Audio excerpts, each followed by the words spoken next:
But in all seriousness, I'm delighted to be here. As LJ mentioned, I had served as president of the World Affairs Council of America. I was chairman of the National Board, and had the pleasure of working with LJ. I really admire the work of all the councils and of the central office. We bring the concept of foreign policy, international affairs, as I like to say, to the kitchen table throughout America. It's very important for Americans, and particularly our young people, to understand and appreciate the value of the international arena and how the United States interacts in that arena. So I compliment everyone at the World Affairs Council and Charlotte for all the kind of work you do, the good work that you do in this domain. So thank you. And it's a pleasure to be here. Rohan, you put a very heavy burden upon me. You say that my view is that we've got it wrong. Well, what I'd like to do is over the next few minutes is outline a few questions and answer those questions. And then, of course, we'll open it up to the floor for a Q&A. When Rohan says that we've got it wrong on Ukraine from the very start, I think what he's referring to is the philosophical approach to the old Soviet Union once it fell apart in 1991. And basically what happened was there was a philosophical divide in how to approach Russia. In terms of a historical context, you have to realize when empires fell apart, there was really not much left after those empires fell apart. Take a look historically, let's say, at the British Empire, or at the Turkish, the Ottoman Empire, or the Austro-Hungarian Empire. When those empires fell apart, you basically had Austria left over, you had Turkey. No offense to Austria or Turkey, or to the British. Very small countries with no control of any vast territories. But when you look at the old Soviet Union, and when you see that the Soviet Union fell apart, what you basically had is a large Russian state, which was really an empire in itself. It's the first empire in history, probably, that I can recall, that when it fell apart, it was still an empire. It has a vast territorial control. It borders many countries throughout the world. At the same time, it controls many small ethnic minorities within its borders. So it still maintains itself as an empire. And as an empire, it had the visions of restoring its glory, its control, and its goals, even after the Soviet Union fell apart. And so we were faced with a dilemma after the Cold War ended, and that is, how do you approach this? So one school of thought was you work with Russia, you try to help Russia as much as possible to make it develop into a democracy and into a market economy. All very good goals. The feeling being that if we could bring Russia into the mainstream of international affairs, Russia would play a very constructive role. It would not be a threat to its neighbors, and it would play a very good role with the rest of the world community. The other school of thought basically cautioned and said, well, Russia is Russia. Russia has a strong history of empire building, has a strong history of authoritarianism. It's not going to become a Jeffersonian democracy or a Keynesian economic system overnight. It's going to take a while. And what we need to do is not only work with Russia, but also make sure that the constituent republics that became independent in the wake of the fall of the Soviet Union, that those republics be able to develop into viable and stable states. And we should put our resources into those states. The feeling being that if Russia develops into a democracy, that's fine, everybody benefits.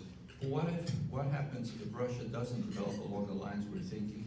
What you have then is a strong resurgent Russia, and at the same time you have a set of weak states around its periphery that are going to be a lure for them to try to take over once again.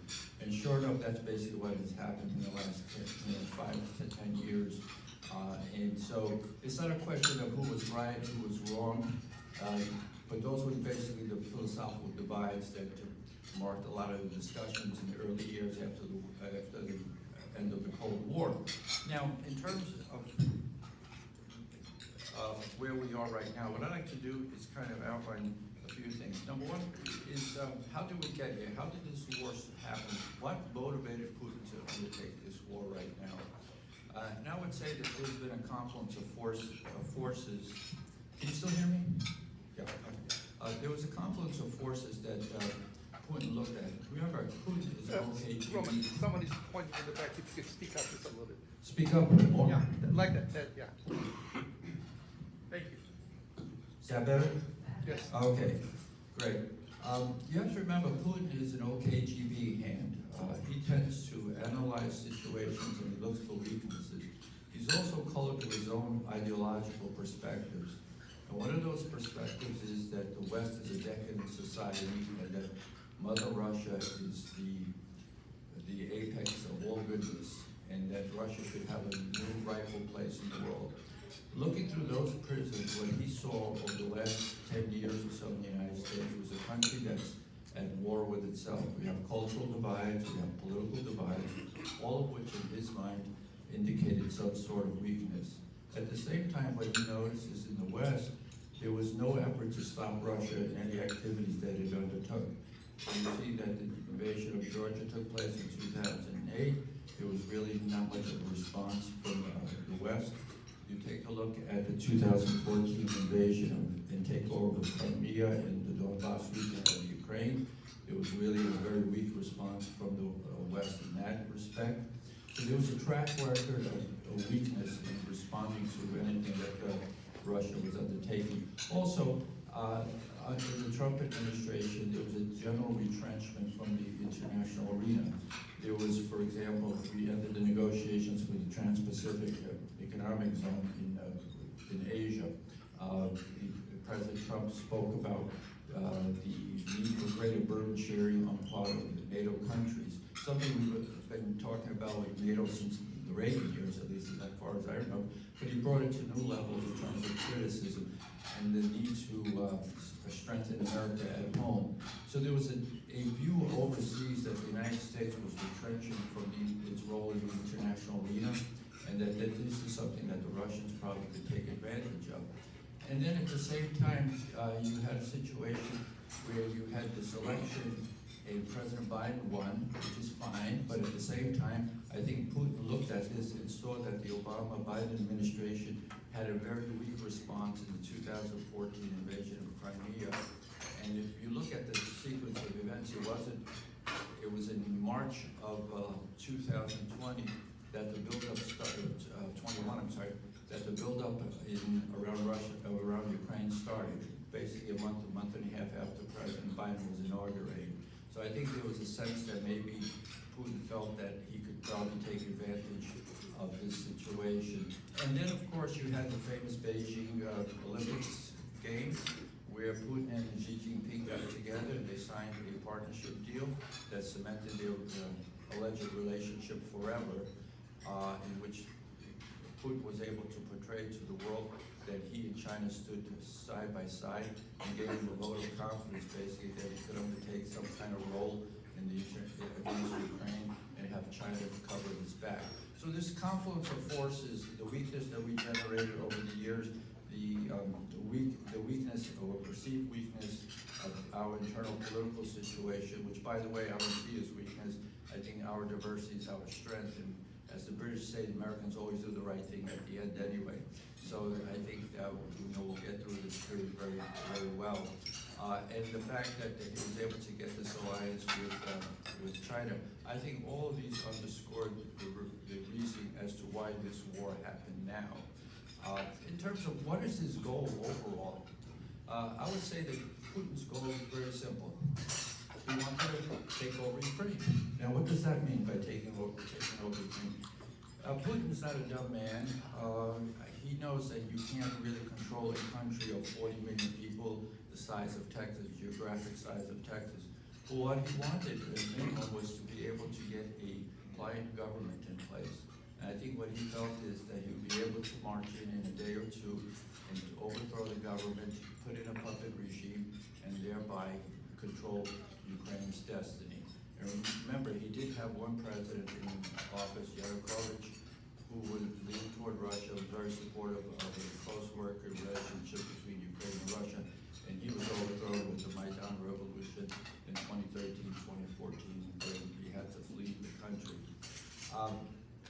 So I think to a great extent, he wanted a pliant government. Having said that, there's another issue here, and that was geography. Putin has his eyes on eastern Ukraine. Ukraine. He's already taken over Donbass in 2014, and what he indicated right before the start of the war was that he recognized Donbass, the two provinces of Donbass, Luhansk and Donetsk, as independent republics. So he had a vision of getting geography out of the deal. And that geography was not only to take care of the eastern part of Ukraine, but he also wants a land bridge, I believe, from Donetsk into Crimea, because it's very difficult for him to be able to replenish the supplies in Crimea via airlifts, etc. So he needs a land bridge from which he could drive from Russia into Crimea. And if possible, the third leg of his geographic expansion would include moving from Crimea through Odessa to Moldova, because that would then seal off Ukraine. So in an ideal situation, he would be able to have a pliant Ukraine, and he would get his geographical base that he always wanted. And the issue here is it doesn't matter whether or not Ukraine is pliant. If he gets a pliant Ukraine, getting that geography is a lot easier because the government would work with him to basically hand it over. If he doesn't get the pliant Ukraine, he can seize it militarily. So, and he's got actually a menu of choices. You know, when people talk about Putin being, at what stage will he end the war? He could end it at any stage he wants. He could end it with just holding Donbass, declare victory, and say it's over. He could wait till he gets the land bridge, declare victory, and it's over. Or he could wait till he gets all the way to Moldova and declare victory. So he's got a menu of choices here in terms of geography. Now you ask, why is that geography so important to him? Well, historically, that part of Ukraine has been ruled by Russia for many centuries. I don't want to get too much into the history of all this, but Ukraine and Russia have common roots both in terms of ethnicity and religion. Christianity came out of Kiev and Rus.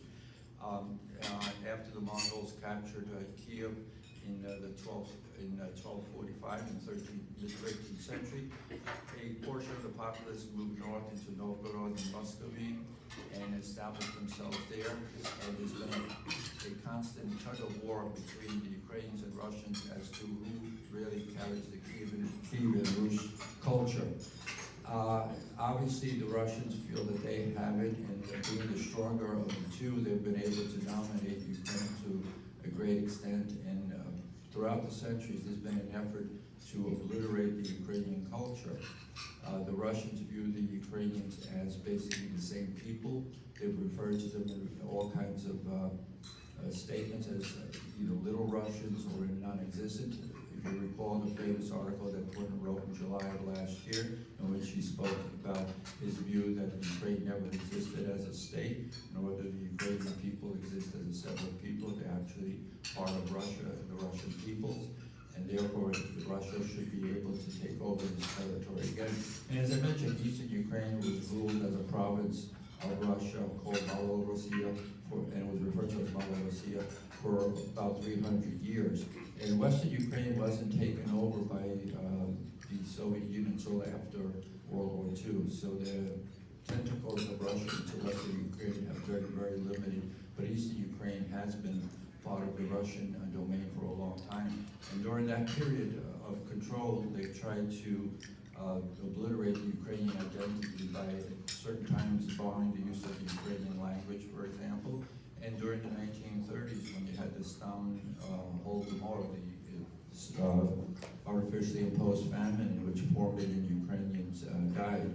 So this historical relationship between the two peoples, the Russian view is that this territory belongs to them, they should be able to take it over, and that's basically what's driving Putin in this situation. But there are other things that are driving Putin. One is democracy. Ukraine is developing along a democratic path. It's had free elections, and they've had peaceful exchanges of power from one president to another. Obviously, those elections have been marred a little bit at times by some corruption, and they had to redo an election back in 2004. But overall, the system is stable politically. The elections take place. Ukraine has a very active civic society, and people participate in the political process. Russia, being an authoritarian regime, cannot accept the fact that there's a democracy brewing on their borders, a democracy that may be an example to the nascent reform movement in Russia itself. And so Russia really has to quash this democracy so it doesn't spread its appeal to the rest, to the Russian society. Along these lines, not only is Ukraine developing as a democracy, but at the same time it's moving toward the West. It wants to become a Western-type country in terms of its economy, in terms of its lifestyle. This also poses a threat to Putin, who wants to maintain the authoritarian culture and the authoritarian structures that exist in the current Russian society. So for those two reasons, it's very important for Putin, from Putin's perspective, to be able to quash any kind of democratic movement in Ukraine, and the best way to do that is to control Ukraine's destiny. There's a third reason I would put in there, and that's geography. Russia has experienced a number of invasions throughout the course of its history. The French invasion of Napoleon, the German invasion, and they've suffered immensely under these invasions. So the Russians have always identified security with geography.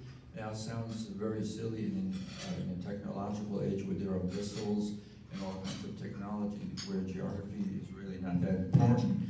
But for the Russian psyche and for their historical perspective, they still equate it to a great extent with geography. And I say that very concretely for a specific purpose, because this issue that people argue that Russia needs to take over Ukraine or is acting in Ukraine because it's fear of NATO expansion is a moot point. Even without NATO, Russia would still have gone after Ukraine. That's the point I want to make at this stage. So that gives you kind of a background as to the rationale as to why Putin has moved into Ukraine and what he hopes to accomplish in Ukraine. The issue is, will he accomplish this, and how will this war end? And what will be the consequences of this war? Well, first of all, two things have happened. Number one, everyone expected the Russian military to move in very quickly and to seize Ukraine. And number two, everyone expected the Ukrainian military to fold within 2 or 3 days. Both of those assumptions have proven false. The Russian military has proven itself to be quite incompetent, quite frankly, in terms of military might. They suffer a number of issues that are an outcome of the old Soviet structure, and that basically is the command and decision-making model is very, not horizontal but vertical, in the sense that people on the lower levels cannot make decisions quickly or want to make decisions quickly out of fear of making the wrong decision, and that's even the case in terms of battle conditions. The other thing is, I think the Russians suffer from their own misinterpretation of Ukraine. There was a feeling that Ukraine would roll over, that the Ukrainians would accept the Russians as soon as they came in and lay down their arms and become part of the Russian Empire. And I think a lot of this miscalculation was based on the fact that they believed their own propaganda as to what motivates Ukraine, but also they got a misimpression from the 2014 takeover, where the Ukrainian military did not put up a battle. And then again, you have to realize that military is not the military of today. That military back then was also structured along old Soviet lines. Since 2014, the Ukrainian military has changed considerably. Also, the other thing you have to realize from 2014 was there was a political revolution in Kiev at the time, and it was very difficult to get a leadership structure in place. So the military did not know what to do because there was no leadership, there was no political leadership. But the Ukrainian military since 2014 has undertaken vast restructuring. We've been training them, we meaning both the West in terms of NATO as well as the United States. Those of you may know that California National Guard has been active in Ukraine for almost 30 years in terms of training the Ukrainian troops. Ukrainian troops have gone to the sergeant level, where sergeants can make quick decisions. They're very mobile in terms of their units, and so they can strike very quickly, and they can make decisions as to how and when to strike, all of which are very advantageous to the Ukrainians in terms of their operations. The other thing that people don't realize is that in this day and age, it's better to be fighting defense than offense in terms of military conflict. And why do I say that? And that's because of the technology. With the GPS systems and all the radars and the drones that we have and that have been provided to the Ukrainians can tell almost immediately when a Russian tank or a Russian missile is being moved or launched. As soon as the Russians move, they're pinpointed and the Ukrainians fire. And that's what's helped the Ukrainians throughout the fight for Kyiv and Kharkiv and Chernihiv in northern Ukraine. We'll see how this plays out in terms of the Donbass area where it's more of a flat open plain and it's not that easy for Ukrainians to hide. But I have faith that they'll be able to hold off the Russians. So basically, the outcome of the war is going to depend on the strength of their respective militaries. I'm a betting individual in this situation. I believe that the Ukrainians will be able to withstand the Russian onslaught. They have the advantage of fighting a defense. They have the advantage of fighting in their own neighborhood, so to speak. They know the territory, and believe you me, they have the motivation. You've heard the outline of the history between the two peoples, and they're very much motivated to make sure that they can maintain their own country. So what will the eventual outcome be? Well, I go back to what I had mentioned earlier. I think there's not going to be any clear winner in this conflict. I think what you'll see is basically a frozen conflict. The issue is, where does that frozen conflict start or end, so to speak? Does Putin call it quits at the point of seizing the full area of Donbass? Does he call it quits after he gets, or if he can get the land corridor into Crimea, or does he call it quits after he gets to Odessa? I think that at a maximum, he might be able to get the land bridge, but I'm not ever the optimist here. I think Ukraine could be able to hold him off and limit him to the Donbass. The extent to which he expands either Donbass, the land bridge, or into the Odessa area is going to depend not only on the Ukrainians, but also the cost-benefit analysis that Putin is faced with. Right now, the West, and particularly the United States, is ramping up the support to Ukraine. It's something we should have done much sooner. That support is going to increase the cost to Putin, both in terms of personnel as well as equipment that's going to suffer in the conflicts. And at some point, Putin's going to have to make a decision whether he's going to continue this war or whether he's going to pull back his forces. If he, taking it hypothetically, if he ends the conflict, as I mentioned, it'll be a stalemate, it'll be a frozen conflict, it'll be something where it will drag on for years. I don't think you'll be able to get a diplomatic solution to this issue. If you look at diplomacy, it's not going to settle it. Both sides are basically torn apart on the issue of geography. Putin already, as I said earlier, had announced that both Donetsk and Luhansk are independent republics. He's not going to walk that back.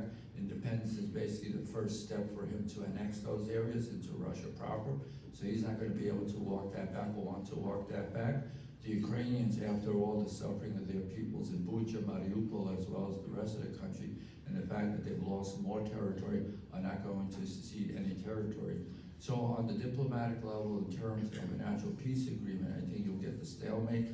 Diplomacy will only play a role in terms of figuring out ceasefires, figuring out troop exchanges, figuring out humanitarian corridors to have relief brought into people or to have people pulled out of harm's way. So we're faced Ukraine is faced with the long-term prospect of a frozen conflict, which puts Moscow basically in the driver's seat because they'll hold on to the territory they've seized or been able to seize, and at the same time it keeps the game open for them to be able to keep trying to undermine the rest of Ukraine. And here you'll have a country that already has lost 10% of its territory before this war started, and then chances are they could lose anywhere from 10 to 20% more of its territory and make it weaker.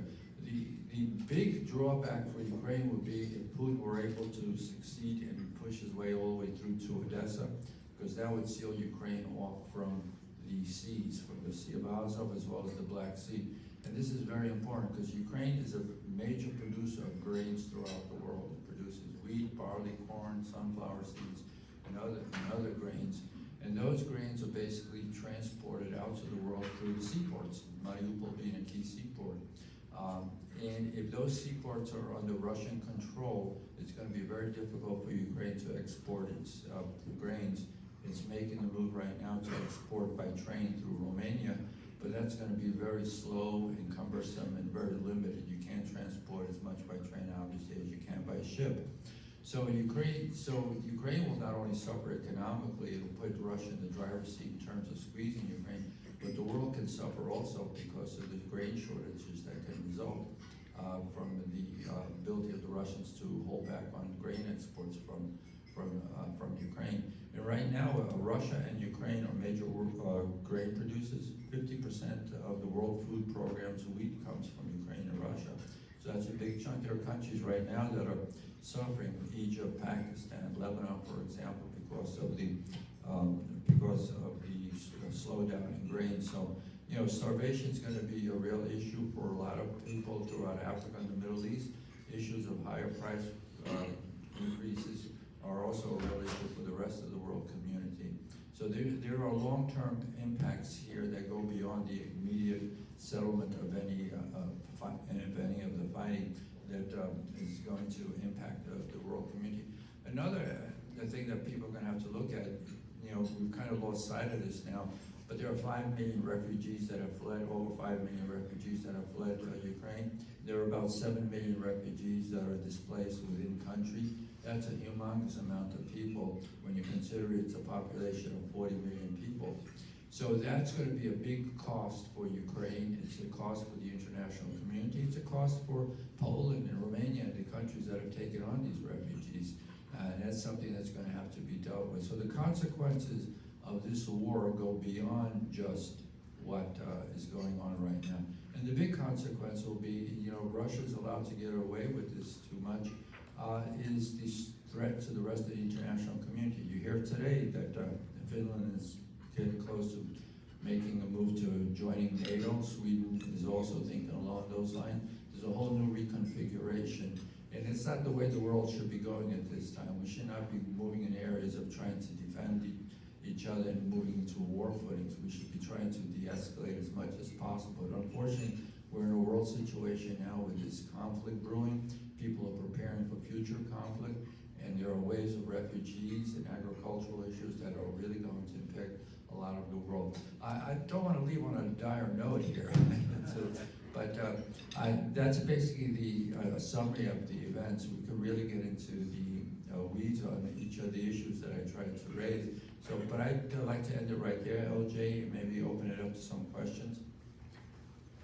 Thank you.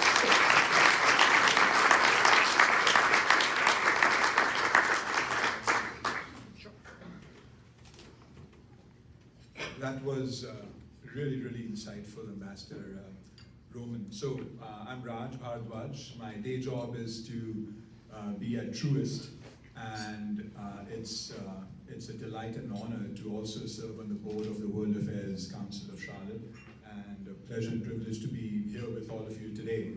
Really, really insightful. A dear friend of mine volunteered, went back to Ukraine to help with the situation there. A lot of personal sacrifice, left his family and his children here for many weeks in Charlotte. And so one of the things I thought, let me open up with one question, and then obviously we would love to poll the room, especially the students. So give you a heads up. So I'm expecting a question from the students. But Ambassador, if you can comment on the psyche of the Ukrainian people, the resolve, the determination, the resilience. What is it that, based on your experience, can you share a little bit of that they've been able to sort of, withstand this almost David versus Goliath scenario? Sure. Raj, that's a very fair and very good question. You having trouble hearing me still? How about now? Better? Okay, I'll stay hunched over and I'll yell into the stage. Let me start off with one thing first. In December of 1991, Ukraine held a independence referendum. They had declared independence, but they made it subject to, well, not subject, but they had a referendum to make sure the people were on track on this. And in that referendum, over 90% of the people voted for independence. And Raj, that included the ethnic Russians. The majority of ethnic Russians voted for independence, including Crimea, which is the only area in Ukraine that has an ethnic majority of Russians. They all voted for independence. And the reason they voted that way is they felt that they and their children had a better chance at a secure and prosperous future in an independent Ukraine rather than under a Russian state, all right? That included Russians and Ukrainians. I say that because that brings me back to one of the first points I made in the beginning, is that the Ukrainians have seen themselves as separate, and this is their opportunity first time in a long time in history to become an independent state and maintain their independence. They are basically fighting for their existence, and that's a very, very motivating force for themselves. It's not just the economy, it's not just the culture, it's their very existence. If you look at the history of Ukraine over the centuries, for the past 600-700 years or so, you might be able to count on the fingers of both hands the number of years that Ukraine was actually an independent state.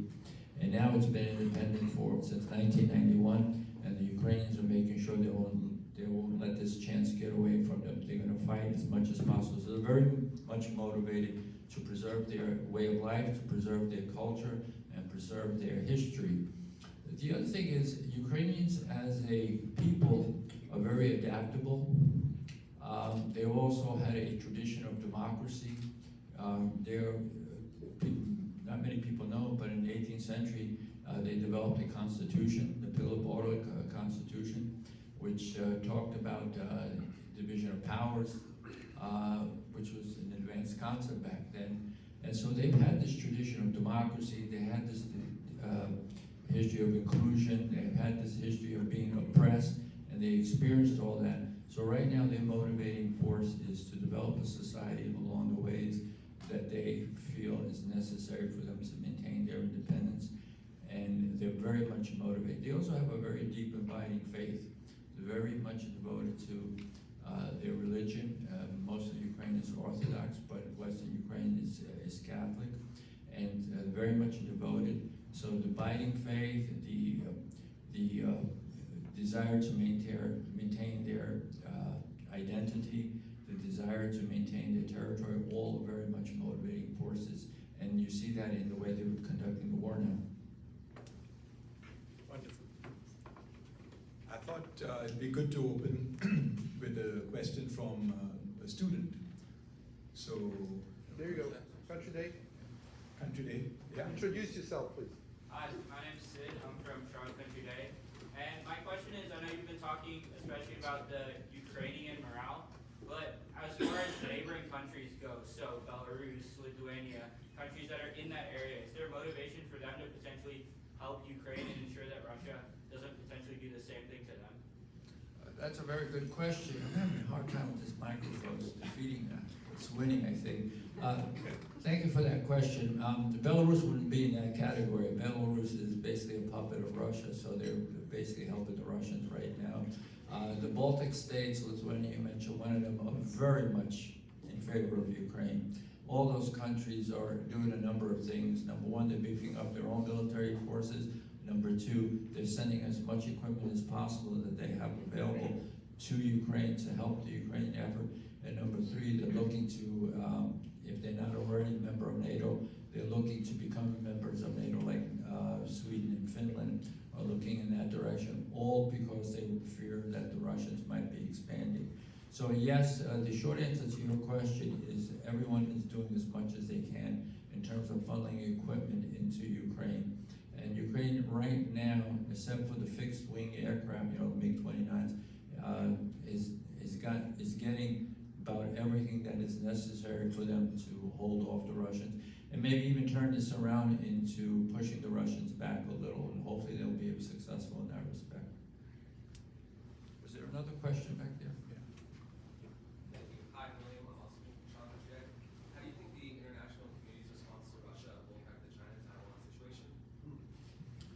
hear it? Yeah, no, I heard the question. It's a very, very good question. China, as I mentioned in my comments, is allied with Russia now. They signed that partnership agreement. But I think the Chinese are looking at this very clearly. Their alliance is, I'm going to give you a little long answer here, but I will answer it because I think it's a very good question and it touches on a very important subject. China and Russia are allied with the concept of trying to overturn the political system, basically the United States. They're very much anti-American and would love to overturn it. The Chinese, however, are a little bit more practical about it. Their goal is to be able to establish their economic dominance around the world, and through that, some kind of political dominance in various areas. So for them, they're more of a mercantile, I would say, power. The Russians are more of a traditional power that we've read about in diplomacy, raw politics, control of territory for the sake of control and power. So there's a divergence of views there. As a result of that, I think the Chinese also expected the Russians to steamroll the Ukrainians like everyone else, and they've been surprised that that hasn't happened. And if you notice, the Chinese are very careful of their statements. While they support a ceasefire, and they haven't condemned, obviously, the Russian invasion, they're very reluctant to get involved in the mix here, because the last thing you want to do is get involved in a diplomatic mix where you become responsible for any kind of diplomacy. Nobody wants to get tangled with this. I think the learning experience for the Chinese and Taiwan, to get to your question, is the actual battlefield conditions. I outlined earlier how a country on the defense is a lot more capable rather than the country that's on the offense because of the type of technology. I think the Chinese right now, if they had any desire or inkling of moving on Taiwan, are definitely postponing any kind of action, because if anything, their military is going to want to study in depth how Ukraine was able, or so far has been able, to stave off the Russian onslaught. And they're going to be looking at how technologies play a role, how they've been able, how they, meaning the Ukrainians, have been able to pinpoint any Russian movements, all of which will be important. So I think the Chinese right now are looking at the military situation more than anything else. The other thing that's important for the Chinese, they really don't want Ukraine to be totally destroyed. And they're not that eager about it. You have to recall the Belt and Road Initiative includes Ukraine. That's going to be their thoroughfare into Europe for trade, etc. So they need Ukraine. Also, a lot of people don't realize this. You know, we talk about Ukraine-Russia trade, but Ukraine's main trading partner is China. So the Chinese have already made big inroads, and so they're at a crossroads here with the Russians. It's kind of get this thing over with, I would say, if I was Xi Jinping, or something's got to be done here. We can't let this drag out forever and we destroy our interests. And at the same time, the Chinese are benefiting by learning how the military situation has unfolded on the ground. Because believe me, that will have a big impact on how they deal with Taiwan if they decide to move militarily against Taiwan. Okay, lots of hands up. I think, can we go to this table? Yeah. Cindy Gay from the Metis Group. I'm also first generation American on the Hungarian side. So, if we know those who ignore history, right? So knowing Russia is Russian, who do you think is next? If I were a betting man, I would say if the Russians are able to carry out that arc from the Kharkiv area, eastern Ukraine through Odessa, Moldova's next. It's the low-hanging fruit. It's Moldova's got a military of 6,000 people, I think it is. There are 1,500 Russian troops there already since independence, because Transnistria, which never recognized its incorporation into Moldova. So they've got troops pre-positioned. It's not a NATO member, so it makes it very easy, the same situation. And it can't defend itself, quite frankly. So I would say Moldova is basically next. I hope not, though. I hope I'm wrong, Yeah, we'll stick with the same table and then come next to the head table. Thank you. with PhD International, have lived in China a couple of years, German nationality, so have a strong interest in that. My question is, in drawing a little bit the focus on the NATO members' political systems, right? Part of Putin's planning, long-term planning, and many people have said that before, was actually undermining Western democracies, NATO members on the political side. Getting many, people would not say politicians on their payroll during their active duty, but later on, you know, one prominent member is actually the German Chancellor. Actually, that is the main propagandist of Putin. So one of the learnings, or some of the learnings I would be interested, you know, the Western part should take in order to make the corrective measures and investigate, to be prepared for that. Because this will become probably a longer term battle. What I mean is actually, you know, what are the learnings out of that and how are we going from Western society point of view to deal with that undermining, and how do we respond to rejuvenate our own political systems and make that more resilient? That's a very good question. That is a fundamental challenge for any kind of democracy. There are two levels to your question. In terms of NATO, you know, structural, I think NATO's taking care of itself, and as you can see with the possible expansion of NATO, I think these countries in Western Europe and Eastern Europe have realized what the issue is, and they're dealing with it at an appropriate level. The greater issue is that the Russians operate at various levels of what we call hybrid warfare. For years, they've been very much involved, not only in the United States, but in Western Europe, in terms of funneling money to right-wing politicians, any kind of wing politicians, anybody that would toe the line for Russia and help them. And that included not only individual politicians, but obviously groups, et cetera, et cetera. That can continue, but you know, in an open society, you're going to have to expect that. That's going to happen. You can't really protect against it. I think information is the strength of democracy, and as people learn what the sources of that are, they'll understand it a lot better, and they'll be able to reject it. So I'd be very careful about trying to clamp down on information reaching democratic, you know, societies. It is a balance.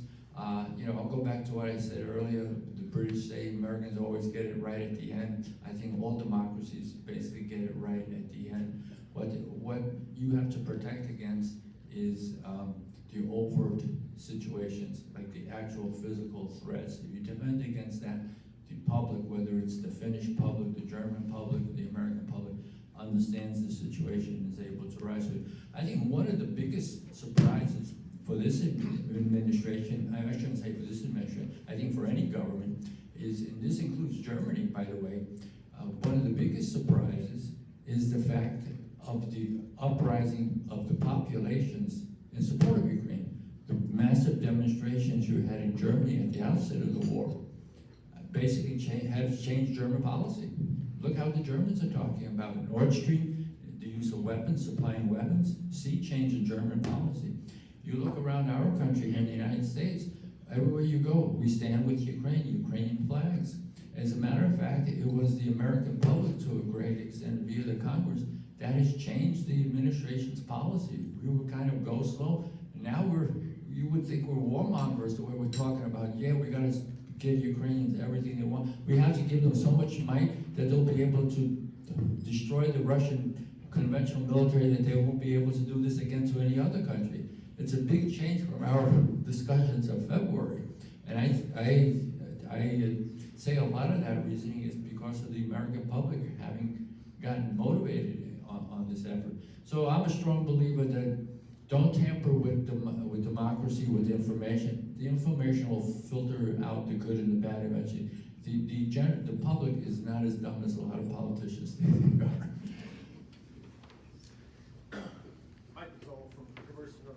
Charlotte, and Andreas is right.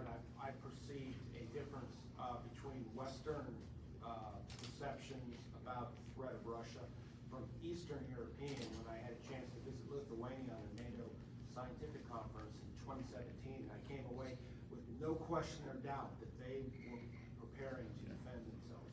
But my question is, and I'm going to try to give you a chance to share an optimistic ending of this, because I believe that with that surge in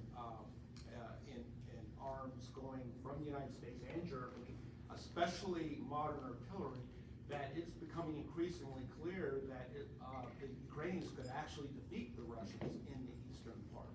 And so my question is, if Putin were, or the hierarchy were to actually look at the three items, the three motivations that caused them to take this ill-advised step toward war, which, if any of them, do they look like they're making progress? It looks to me like they are, in fact, created an opposite reaction that is working against their original motivations. And is there a pathway within Russia for there to be a political consequence for the people that took those counterproductive policy decisions?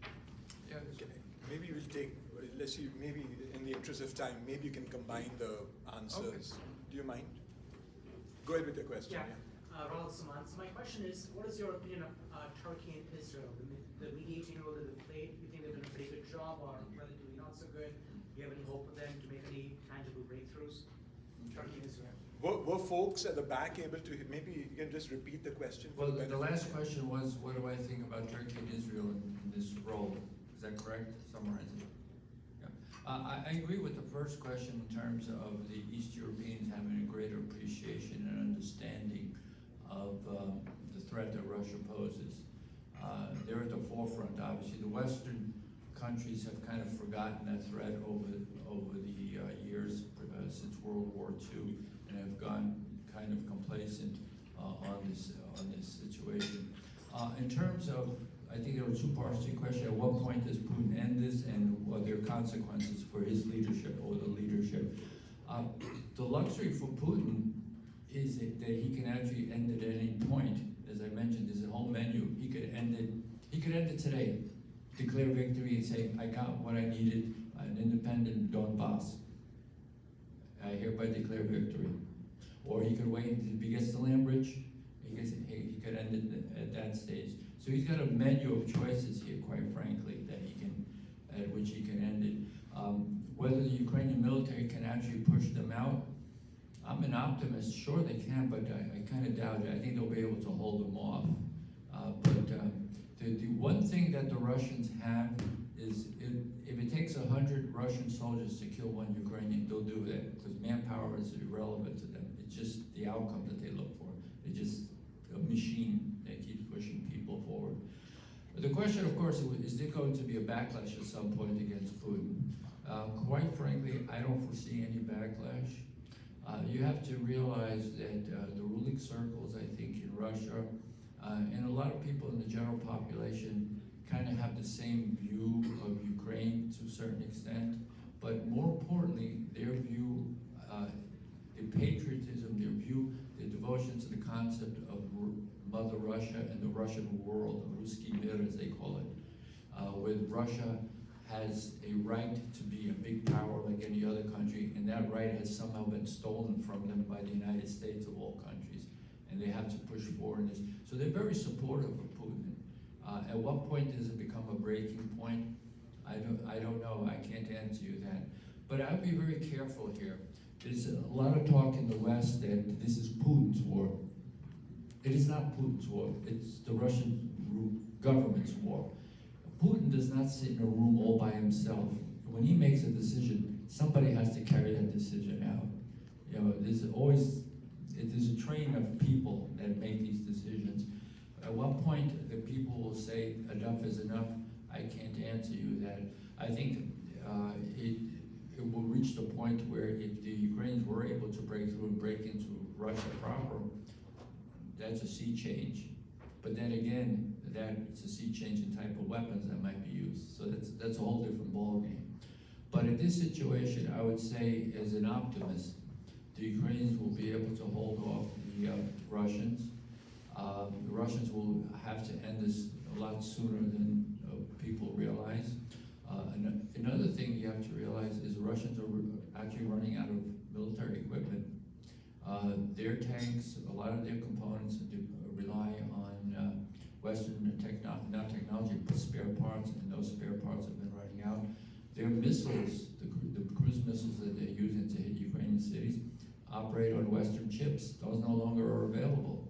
So they have a finite number of equipment left in their arsenal. I'd say, you know, if this thing keeps going the way it's going on a daily basis so far, maximum maybe 2-3 months if you stretch it out, and not even that, and they're gonna have to say uncle or something or declare victory because they're just gonna be running out of stuff. And their casualties are just humongous. Estimates show well over 20,000 people, soldiers killed. And I think the equation is for every soldier that's killed, there's like 3 that are wounded or put out of commission. That's a humongous amount of troops that are no longer operational, can't be brought into conflict. And that's gonna be very difficult. And the morale of the Ukrainians is just amazing. If you look at the steel plant, Azovstal in Mariupol, you've got something like 2,000 troops. I haven't checked in the last 24 hours what the status of it. They're taking a huge pounding, but they're fighting. They're not gonna give in. It's a huge morale booster for all of Ukrainian society. So I think I'm ending kind of on an optimistic note that I think the Ukrainians will be able to stop this where it is. On the Russian front, I'd be very careful about saying that this is totally Putin's war. It's a system war there at this stage, because one man cannot run a government anywhere, even an authoritarian. Oh, they're talking. We'll take another question. Well, I just thought that we started with students, we should end with students. Olympic High School, I would love to give you the opportunity for the last question. So you guys can combine your question. What are you going to do? Yeah. It was a Turkey-Israel question too. Oh yeah, the Turkey question. I forgot. You have a tight schedule, Ambassador. You need to be at a school soon. So I'll Olympic High School. get to your Turkey question. Yeah.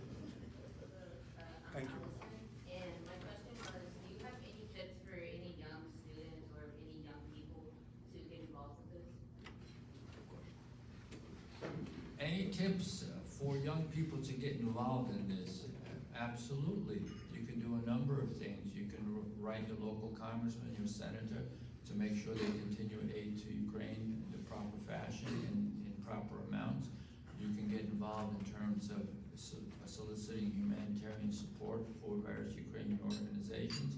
The Ukrainians are in great need of external fixators. Those are the gadgets that hold your bones together so when you get wounded. They have needs for medical kits, and they have needs for MREs, meals ready to eat, prepackaged foods, to be able to be distributed not only to the general population, but to the military, the refugees. And all of those can be easily supplied. If you know organizations that manufacture or provide these, you can be in touch with them, have them reach out to the Ukrainians to supply that. If you need a point of contact, I'd be happy to provide that, and you can get my contact from LJ, and so I'd be happy to put you in touch. I myself am involved in humanitarian relief efforts, so I'd be happy to direct you and help you out on that. So feel free to reach out to me at any time. In terms of Turkey and Israel, that's a very good question. Israel is not exactly supportive of the Russian activity, but at the same time, they haven't been very anti-Russian on this one, so to speak, for lack of a better term. And they're stuck between a rock and a hard place because both Turkey and Israel need Russian acquiescence or Russian, a wink and a nod because of what's going on in Syria. Obviously, the Turks are concerned about the Kurds, and the Israelis are concerned about Hezbollah and the movement of arms through Syria into Lebanon and into Israel. So both of those states have kind of played it, as even-handedly as possible. I would love to see Israel come out a little bit stronger and support, as well as Turkey. Turkey has been supplying the drones, though, to the Ukrainians. Those drones have been very effective. The Turkish drones are extremely effective. As a matter of fact, I think the Russians are concerned about that and have asked the Turks to stop that. So Turkey has been supportive. Israel, got into this recent flap over Hitler being part Jewish, that the foreign minister said, and really upset the whole Israeli population. And I understand Putin called to apologize about Lavrov's comments, the foreign minister's comments. So he tried to put the relationship back on track. But both have been doing as much as they can, given the limitations of their relationship over the Syria situation and the threats that they perceive that Syria poses their respective societies. Terrific. Thank you, thank you, thank you. With that, let me invite our World Affairs Council of Charlotte President LJ back on stage. Really appreciate your comments, Ambassador. Thank you.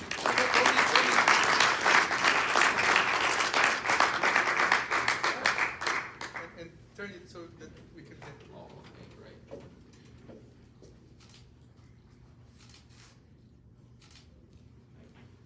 All right. It took me 5 years. 5 years. We've been planning this for 5 years, but we made it. Thank you, Roman. And we have wonderful weather. I'm so happy you came with your wife to experience Charlotte. Well, this was so edifying, and as you see, Roman knows so much about world affairs in general, but especially about what's happening in Ukraine and in Europe at this point of time. We're very grateful that you did find time. I know this is a busy time for you, Roman, because you're engaged in all these support activities for the Ukrainian people and the country. I thank you all for being here today.